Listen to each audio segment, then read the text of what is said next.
Lawrence सिस्लारिखौथ' जोङो खोनायोल' जोंनि बे ओनसोलाव दिनैसिमबो खनसेबो माने आगान होफैफेराखै। बिथाङा बोसोरबा एमएलए जानानै थांबाय। 5 बोसोर एमएलए आवहाय लरेन्स सिस्लारि बिथाङा जोंनि ओनसोलावहाय खनसेबो आगान होफैयाखै।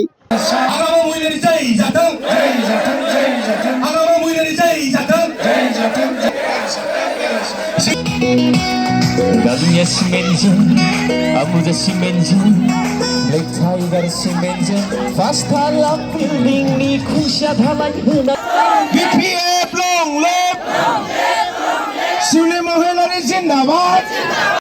जोंनि फैबाय थानाय समावहाय जोंहा आसाम विधानसभा इलेक्शना खाथिनिफ्राय खाथि फैगासिनो दङ। दा बेयावहाय जोङो ओरैबायदि मोनसे दोहौ नुदों, बिपिएफनि दोहौ, जाय दोहौखौ नुयोब्ला माने साफ्रोमबो रायजो राजाया ओरैनो थानो हाया। जेरै जोङो दा ससियेल मिडिया टिभिफ्राव मबाइलाव जों नुदों जे मोनफ्रोम जायगायाव ओरैबायदि बिपिएफनि दोहौ जादों।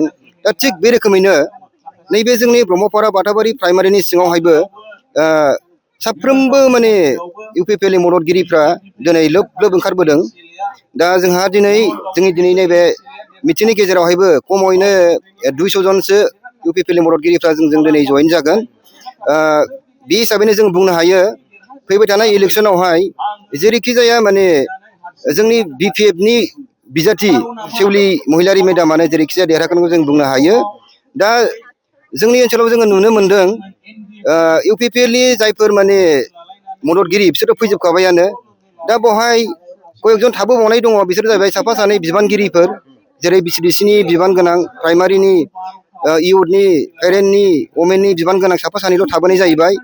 दा बे हिसाबैनो जोङो डाइरेक्ट बुंनो हायो जोंनि बे ओनसोलावहाय इउपिपिएलआ जिर' जानो थांगासिनो दङ। बिपिएफआव माने ओरैबायदि दोहौ जाबाय, माने जोङो लाख'नोसो हाला ओरैबायदि जाबाय आरोखि। दा बे हिसाबैनो जोङो बेखौनो फोरमायनो नागिरदों बे नोंथांमोननि मिडियानि गेजेरजों, जायफोरा माने इउपिपिएलआव दङ, आथिखालाव इउपिपिएलनि मददगिरि जानानै दङ, बै बिथांमोना जाहाथे दोहौखौ नायनानै बबे लाइनजों थांबा माने मोजां जागोन बेफोरखौ नायनानै गावबागाव लामाखौ बासिनानै लायो। जेरै बिपिएफआ दा मोजां लामाजों थांगासिनो दङ। दा बे हिसाबैनो बिपिएफआवहाय जोंनि साफ्रोमबो रायजो राजाफोर जायफ्रा माने इउपिपिएलखौ मदद होयो, इउपिपिएलनि मददगिरि बिथांमोनखौ बिपिएफ दोलोआव जइन खालामनो थाखाय मदद होनो थाखाय बे मिडियानि गेजेरजों साफ्रोमबो इउपिपिएलनि मददगिरि बिथांमोनखौ गुरै खावलायहरनाय जाहैबाय। नोंथांमोनहा जेरैखि एमएलए लरेन्स सिस्लारि दङ, नोंथांमोना सिनायना सिनायामोन? लरेन्स सिस्लारिखौथ' जोङो खोनायोल'। जोंनि बे ओनसोलाव दिनैसिमबो खनसेबो माने आगान होफैफेराखै।